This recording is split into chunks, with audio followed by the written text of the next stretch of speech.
spellbound. And step back. Your sister is no longer the little girl that you used to know, right? Throwing challenges to the very foundation of Hollywood. For a long period of time in Nollywood, it's been stagnant. The industry has been stagnant, no growth. It is a very critical stage. It is a stage where it's make or break. We are no more making 2,000 films. In Nigeria, yeah, we have an industry which is called Nollywood, and most of the time we compromise quality because we can't afford to shoot, the so-called Hollywood standard. First thing is important to take into perspective how our industry operates. Largely is a direct-to-video industry. People make films and they put it out straight to DVDs or VCDs, as in this case, and then people buy them off the streets or off the shelves. All the shops you see, most of them are owned by pirates. Nobody knows them. I mean, they have no relationship with you, but they are selling your goods. So it's there. You bring out a film in 2 days, they've turned it into their combo, 6 in 1, 100 in 1, and they're shipping it all over West Africa and all over Africa. Piracy is actually eating so deeply into us, into everybody, every individual who's working, every art-inclined individual trying to make something, and then piracy come and then take away all their efforts. But the demand for film is high. People are watching, but people are not paying for it. Or whoever they are paying is not coming to the pocket of the owners of the film. So right now we have to sit down and talk about it, because it's something we've been saying since 1998. Hey guys, we must structure, we must organize.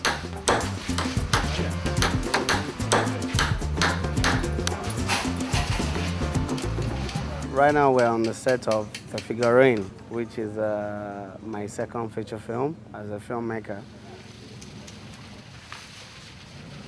Well, I've faced a whole lot of challenges. I mean, I can't start mentioning them now because they're quite overwhelming. In fact, I almost cried this morning when the whole thing, got to me, and I just didn't know how to go about it. One way or the other, the film will have to be shot, and, Toby!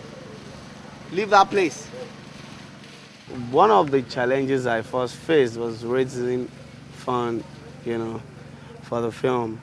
The budget of this film is 50 million naira, which is about 250,000 pounds, British pounds, and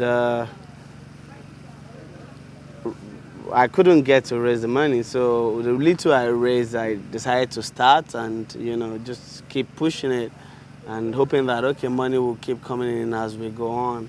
But for people who make films and make TV programs, it's been always the same. We find our own funding, family, friends, whatever. It's not been the problem. The problem has always been how to recoup the money. Some people were already seeing the need to spend a lot more time and do better quality work, but this is a tiny majority. But they were also hamstrung by the fact that if you talk to a few filmmakers like Amaka, Igwe, Tunde, they've always done consistently quality work within the limits of budget. But the thing is access to market, access to the ability to monetize it, and the fear that if the system is weak, even their own incentive in the long run to spend more time in doing quality work will be jeopardized.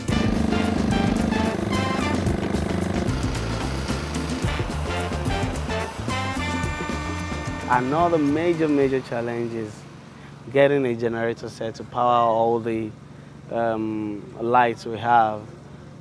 We try to do that, and we got a 50 kVA generator, which is a mobile one, and we put it on a boat, and it then fell inside water. That was the height of it, because it was like the whole world was going to crumble on me. And since then, that was like 4 or 5 days ago. Since then, we've not been able to shoot anything.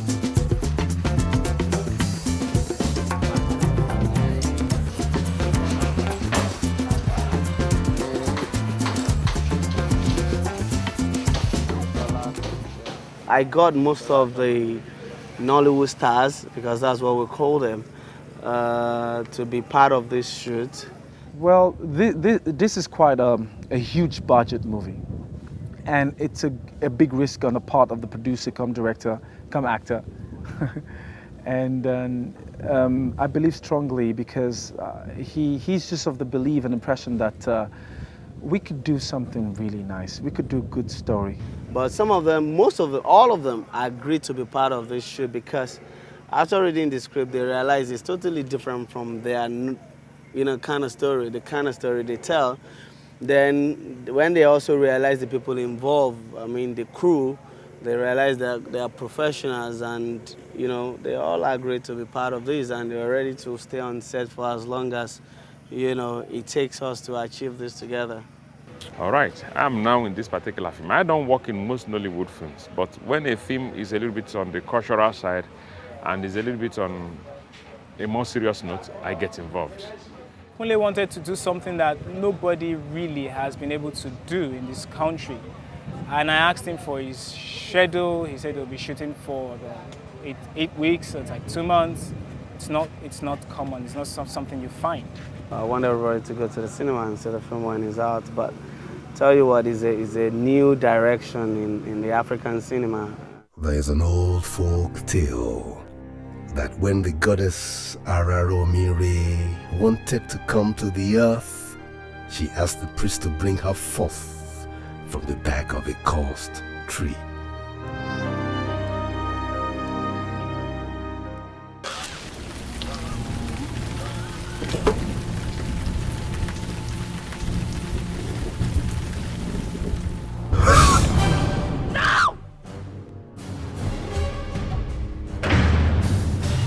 So what we've done is to talk to the cinema operators and say, guys, we need to put up some kind of a realistic quota system, beginning from 10%. Maybe if you have a multiplex with like 6 or 7 halls, at least show one Nigerian movie a week. Silverbird will always tell the story of how when this thing started, when the law says Emeka tried to enforce the law, they now took on a Nigerian film, and only 2 people came to watch, because the film was crappy.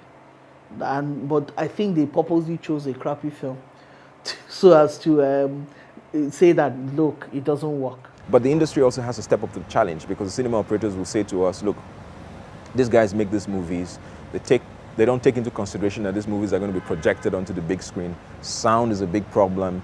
And when people come and sit in the cinema and watch this, and if there's this much problem, people get turned off permanently. Hopefully when the film is out, I believe it's going to make a statement, on its own, from the content to the quality, technical quality.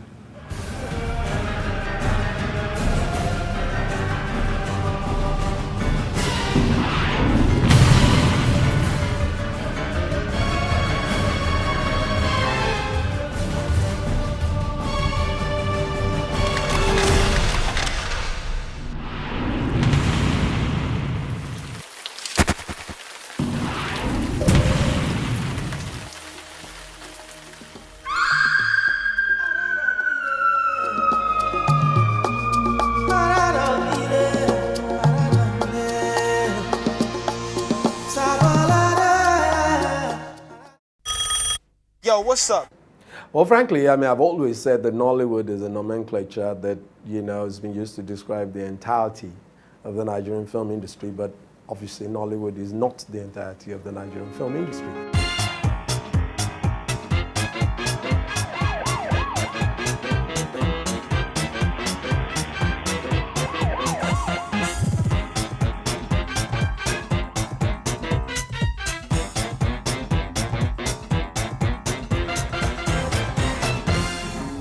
I'm able to fund my work using money that I make from advertising. I do a lot of the advertising television commercials, and then with the money I make from there, I do documentaries and I do films.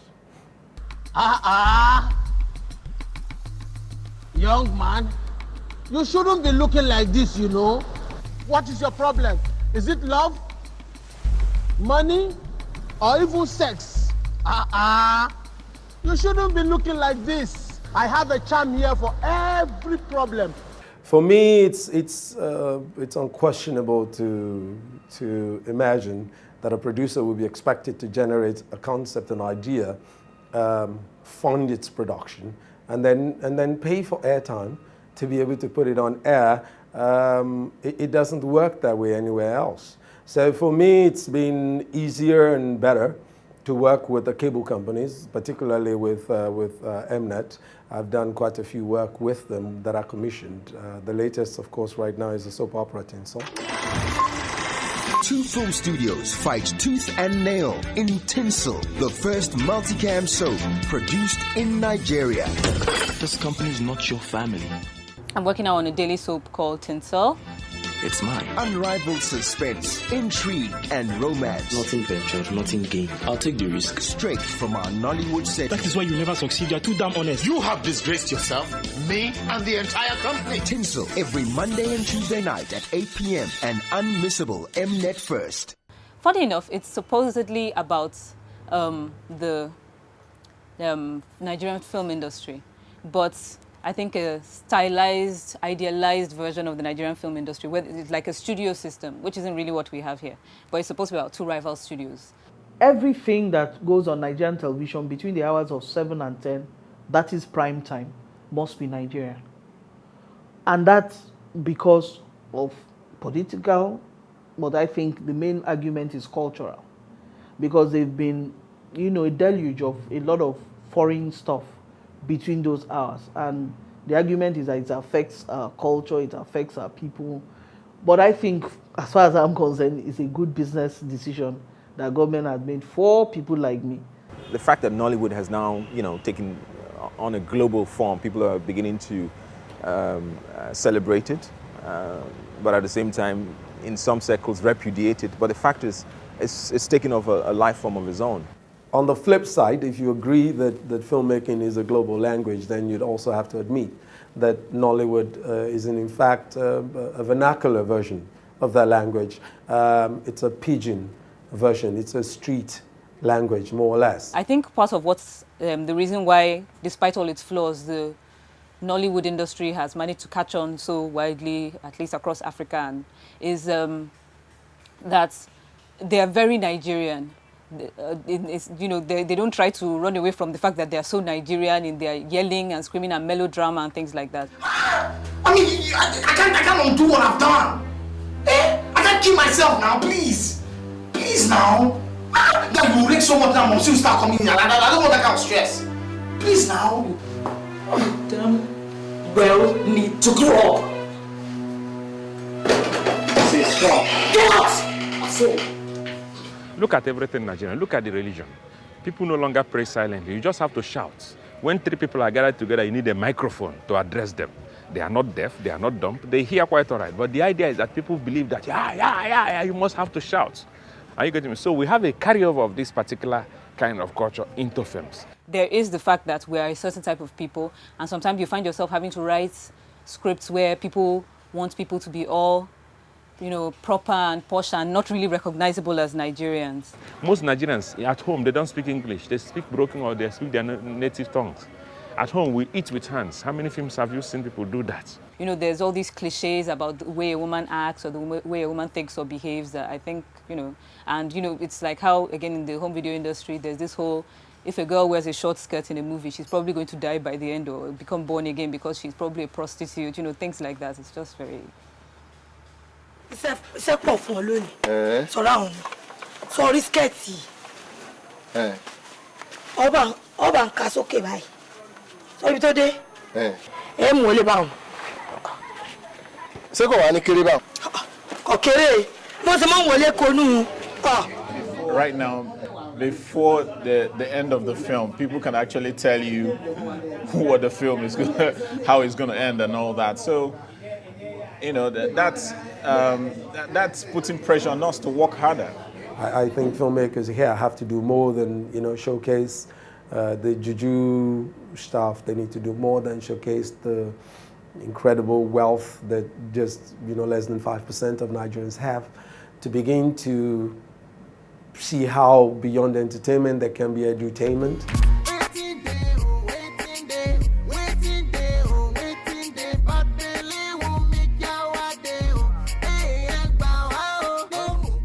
Waiting Day was a project in collaboration with BBC World Service Trust and various other NGOs to do with HIV. It's essentially an HIV awareness TV drama, a bit like Hollyoaks, but for the Nigerian market with message driven. Precious. See, you want to pretend. I know why you're here. Don't worry, I'll teach you everything you need to know. Teach me, Ke. What makes you think I need lessons? Please, don't make me remind you. Okay? You know my number. So it's a 52-part TV drama about sort of different characters which cross the different zones of Nigeria. Congratulations. Thank you. So you're willing to sacrifice the life of your child? Dr. Grace, the day I open my mouth and declare my HIV status, I'm going to lose everything. My family, friends, job, everything. I spent most of my growing up years in London. I've been through sort of art school, etc. And I started working in the film industry from 1990. For me, coming back here, it's been a bit challenging because no one really understands the true structure of filmmaking here. It's all done kind of ad hoc and you learn as you go along. But until working on Waiting Day, which was very good because they were trained up by foreign crew. So then when they left, the people who were then running the production, the day-to-day on set and everything, it became more like working in the British environment. I think that the first problem is that we don't understand that the medium is a visual one, which means that actually we can tell these stories with as minimal dialogue as possible. Right now, a lot of the films are driven by what the character is saying. Most of the people coming out from university don't have a very sound background on what our classical art looks like. So people who have never studied art, who just jammed and rammed into cinema, what do you expect? The aesthetic is slapdash, bung it in. They don't really think about it.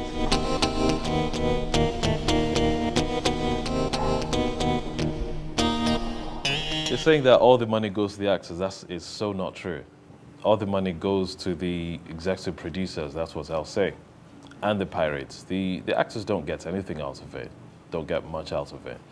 The actors who are already established in Nollywood, you try and show them how to think alternatively, how not to act and how to emote and not act. They can't do it and they refuse to do it and they think they know better. Some of the directors, you know, let's say you're supposed to cry, you know, you've lost someone very important to you, or you've lost a job or, you know, something like that. If you don't have tears pouring out of your eyes in rivulets and roll on the ground and screaming your head off, then you haven't really enacted someone who's in pain. And they can walk off set when they feel like it. They haven't got the discipline. An actor's looking at his time, say, look, at this time, I've already promised this person I'll be on his set next week. I've given you guys this period, like these 2 weeks to be on this set and everything. I can't lose my money because I've been paid for the work I'm going to do next week. So if you guys can't get your act together, I have to leave. The mindset of planning ahead is still not quite there. People sort of do things now. That's one thing that's really missing, I think, planning and understanding structure and getting everything right before you start shooting. What has killed the industry is refusing to structure, refusing to understand that the phenomenon was long over and we're living on past glory. It's time to, that business plan that you needed to do 10 years ago, when this thing happened by magic, or by, like the world calls it, a phenomenon, that's how you need to now structure and plan. But what we lack is the finance, you know. There are no supports, and that's because, of course, the piracy eating too deep into the market. But people just come out and say, oh, it's piracy, it's piracy. No, it's not. I keep saying it is distribution. It's important that we take some of the steps we're taking now to deal with piracy, to better structure the industry, because otherwise their passion will only carry them thus far. So they came up with a scheme. They call it the distribution framework. And the scheme is to register distributors to know who is handling, except you are registered with them, you are not authorized to handle video works. So first of all, that thing is supposed to knock off all the pirates. For instance, we insist now that all the distribution companies that we're going to license must have lawyers, or at least be represented by a law firm, that they must have accountants, or at least have an accountant retainer. And they must register, at least the big players must register with the Corporate Affairs Commission as a business. But when they started the process, there was a huge resistance by the marketers, who are the so-called distributors. They are the ones who, they don't want to be structured. And people wonder why. Because invariably they are the pirates. But the big question is, what are these people, what is the government doing for the distributors? How are they helping them structure their market? It's very important to me. That at this time is not very clear. And it's making the marketers and the distributors weary of paying those huge amounts of money. When they pay money, when they structure their business, they actually begin to look after their own interests much better. And some of the things we also did was to stratify the business of distributing and retail along national, state, even down to the community level. For example, on this street, we needed to know who were the video clubs or video retailers on this street.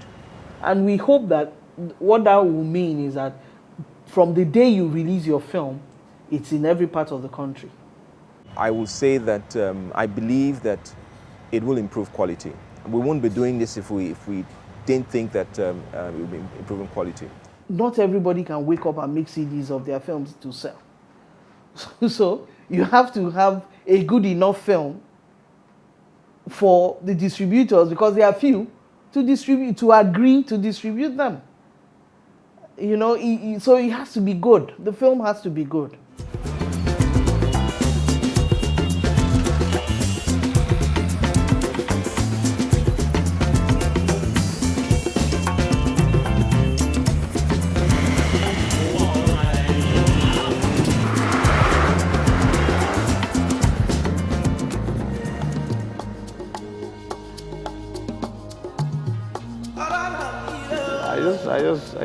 I just want to do something that will be widely accepted. When people want to do something here, they will do it, and they'll do whatever it takes to get to learn it. So there's a lot of scope for talent here. There's a lot. I think the more the industry grows and the more serious people, people with a vision for a better industry are there to employ them, the more opportunities there will be. In Nigeria, you can make good films. We can tell our stories right, and we can do it right. Look, we have not even scratched it. And when we start scratching these fantasies of African film, Harry Potter will be a child's play. That I can guarantee you. I know it's going to happen. My only fear in this whole thing is that what has been the spontaneous cultural art that we had before, I hope this whole structure does not kill the spirit of the producer or the people who do things out of a free spirit, I don't know, and force us into molds like Hollywood. I'm very hopeful, and my hope is not, it's based on the fact of the young filmmakers that I see today. It's based on the fact of the renewed interest that government has for the sector. A lot of us who don't know what we're doing, we will die out. We change business, go and sell whatever is raining at that time. So I think it's the death that comes before the life comes on again. That's what's happening in Nigeria right now.